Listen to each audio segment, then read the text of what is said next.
All right, folks. Welcome back to spiritual. Excuse me, to Imago Spiritual Learning and Wellness. Hold on. Where you are invited to be still and know. Oh, it feels a lot better. Um, so wanted to. I'm just picking up on the last video, the last two videos I just posted.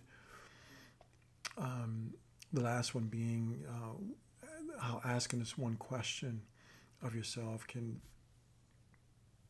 make a tremendous difference in your life. And that question had to do with, what is your purpose? And um, and here's what happens, folks. When we when we start to have dialogue with ourselves, not with anyone else, not with any mentor, not with the one whom we might respect and admire, not with the one who's given us helpful suggestions in the past or good advice in the past. Um, Not reaching for any book or any video or interview, but really communing with ourselves, communing with our own inner self. What we're doing is we're engaging that part of ourselves that is all knowing, that divine part of ourselves. I call this the Imago, and I'm not the only one. Um, I I did come across this. Uh, the Imago is the last stage of expression in the life of an insect. Um, so for example, I always use the example of the butterfly, right? The butterfly is the Imago within the caterpillar. The caterpillar lives and it consumes. Well, within that caterpillar is this template, this vision, um, this Imago, this image of what it is ultimately to become. And that is the butterfly. So the Imago that I often refer to is threefold. Um, it's the Imago of Buddha, or the which is has to do with awakening. The Imago of Christ or Messiah, which has to do with anointing, and the Imago of the butterfly, which has to do with ascending. And I'm not going to discuss all that I mean, with those three right now. In a later video, I will. But the important thing right now is about when you engage yourself with a question like, what is your purpose? Right? What is my purpose in life? What do I have to bring to this world and to others to help, you know, help contribute to a better world, a transformed world? When we engage ourselves in silence and in solitude, in silence and solitude with that question, and with that internal dialogue, really what we're doing is we're consulting with ourselves, our self, capital S, the Imago, the all-knowing, all-powerful self. That you know, it's like you have a circle, and then in the middle of that circle is a dot. Okay, that dot is the divine presence within you. That dot within you is the Imago. The circle, the whole circumference of it, is the being that we know bodily, physically, um, emotionally, the circumstances and the conditions of our lives. And then there's a connecting line between the dot, which is our essence, right? Our all powerful, all knowing, divine essence, our Imago. And what connects that dot to the circumference of who we are, what we are, and what our lives are, there's a line that forms a radius from the center, from that dot, to the circumference, right? To the conditions and circumstances of our lives. And that line that connects the dot to the circumference, that radius, that is mind. The mind is the bridge between the inner self or the higher self and the outer self or the lower self. What connects the two? Enabling for there to be meaningful connection and hopefully consistency and harmony between the two. Well, what bridges those two is the mind.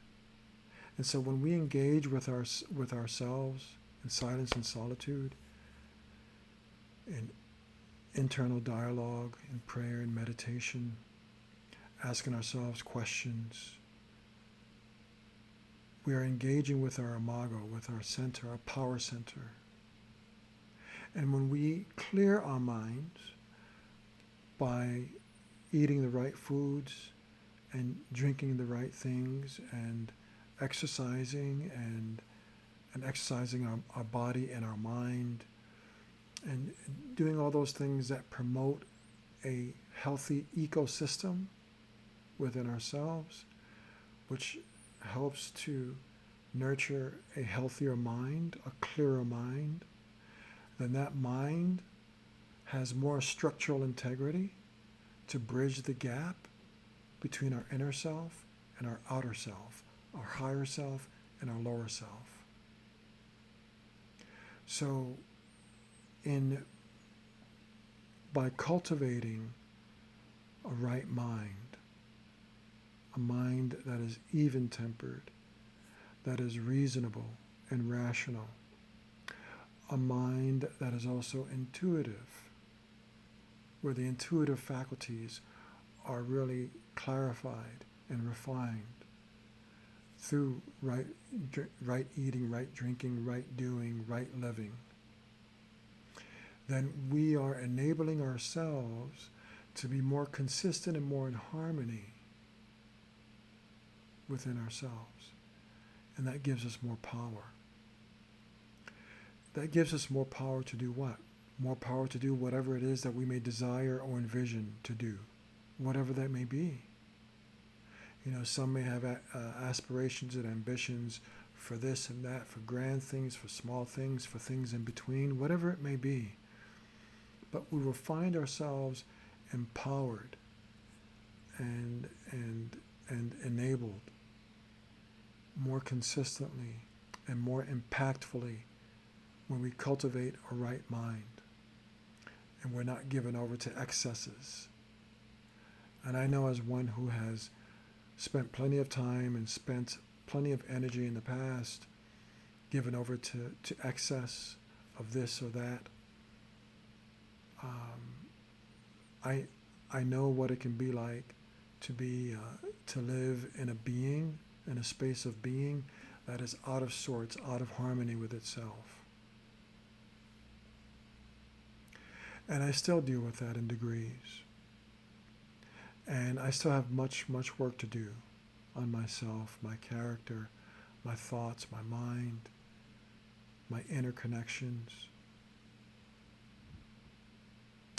But when we cultivate right mind and we solidify that bridge, we give it structural integrity so that the bridge between the inner self and the outer self is strong and intact, and it's able to convey the necessary communications between our two selves. Really, it's one self, but we're bringing the outer into harmony with the inner. So that's why it seems to be two selves. They're just our outer self, personality, persona, ego, is out of alignment with our inner self. So with our mind, we bring our outer self into harmony, into alignment with our inner self. And then we have power. And that makes all the difference. So connect with that Imago, connect with your Imago. Pay attention to, if you're going to go about this on a consistent basis, and I strongly recommend that you do, keep a journal. Keep a journal. Keep a journal of your internal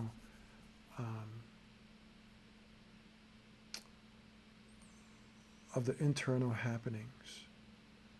Sure, you can keep a journal about the daily stuff that goes on in your outer life. Maybe keep that as a separate journal, but keep it have a journal dedicated just to your internal dialogue and to what comes from it. Keep a journal that you keep maybe of your dreams, a dream journal. I've maintained a dream. In February 2026 will mark 25 years that I've maintained a dream journal. My first entry was February 20th, 2001. Yeah, 2/20/01. 2/20/2001. So, so I just want to encourage you in this way to connect with your Imago, connect with your inner self, connect with your divine self, your eternal self, your spirit. Connect with that. Because ultimately, that is the totality of what we are, and that is the totality of all that we could possibly desire in life. So that if we do desire other things in life, it will all be secondary to that. Because cultivating that relationship and that intimacy within ourselves becomes the most important thing in our possession, if you will. We don't possess it. It possesses us in a good way. So I really strongly implore you to do that, okay? And cultivate your inner self and cultivate that harmony within yourself. It will be your greatest gift to yourself, I promise you. I promise you 100% that will be your greatest gift. But you have to get honest, you have to get real, because too many of us are very dishonest with ourselves. Too many of us are really full of it. And I'll be dealing with some of those things too, because we've got to get real.